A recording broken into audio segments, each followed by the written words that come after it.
So I just got done watching the Nintendo Switch 2 Direct for a second time because I wanted to kind of sit down on my own and gloss over the thoughts of what I think about the console and just kind of get a second take on it, because the first one wasn't such a good take at all. The whole Direct actually was really good. They showed off all the games that we needed, they showed off all of the console mechanics, and Nintendo Switch 2 is shaping up to be a very unique and very fun console from the looks of it. I'm very excited to see what Nintendo moves forward with, and to have such a close release date of June is really good, and I'm very excited to get my hands on this console.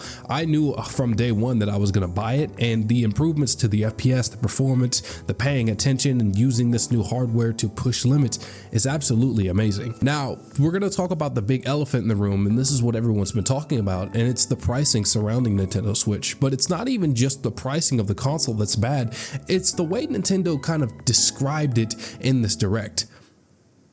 And by that, I mean they didn't describe it at all. For granted, at the end of the Direct, I had a tornado above my head, but as soon as I reconnected to the internet and watched the end of the Direct, there was no mention of the console price tag or pre-order dates whatsoever, which obviously caused me and many other people in the world to start scouring the internet. And one by one, all of these articles are coming out giving different listings of the prices, and then official storefronts across the world are giving the prices, and people are basically taking that and adjusting it to what it would be in United States dollars.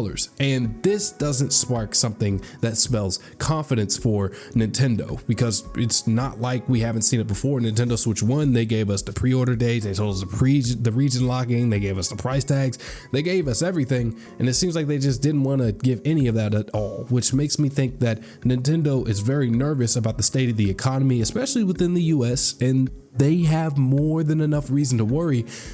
But I sense a little bit of greediness in there as well. I mean, if you go and try and pre-order a Nintendo Switch right now off of Nintendo's official website, you'll see that they have two versions available. One that has the normal Nintendo Switch 2, and then the other with the Mario Kart plus Nintendo Switch bundle, which ends up being about $500. Now, if you factor this all in and you add it up, you would rather assume that Mario Kart is just gonna be $50, but that's where you're wrong.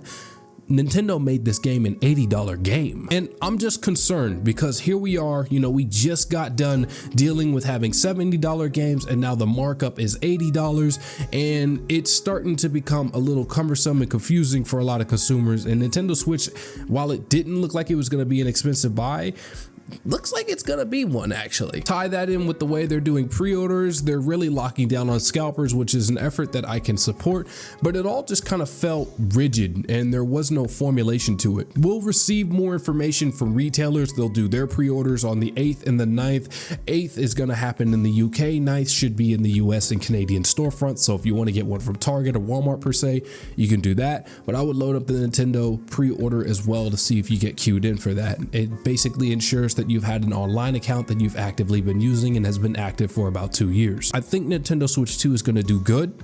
I like Nintendo Switch. I like everything that it has going for it. There's a lot of features that I won't be using, but I think Nintendo needs to kind of be a little more transparent and not be so wishy-washy on the price tag, and hopefully they aren't as greedy moving forward, because that Nintendo Switch game that is basically just a tutorial that has no reason being a digital paid game. That should just come with the system natively, if you ask me. And if you're not going to do that, then why even putting it in a Direct? It's basically just a tutorial for the console. That's my 2 cents on that. Overall though, that's really what I think about it.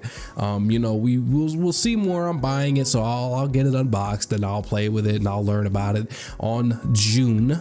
And yeah, Nintendo, you got to talk to us more, man.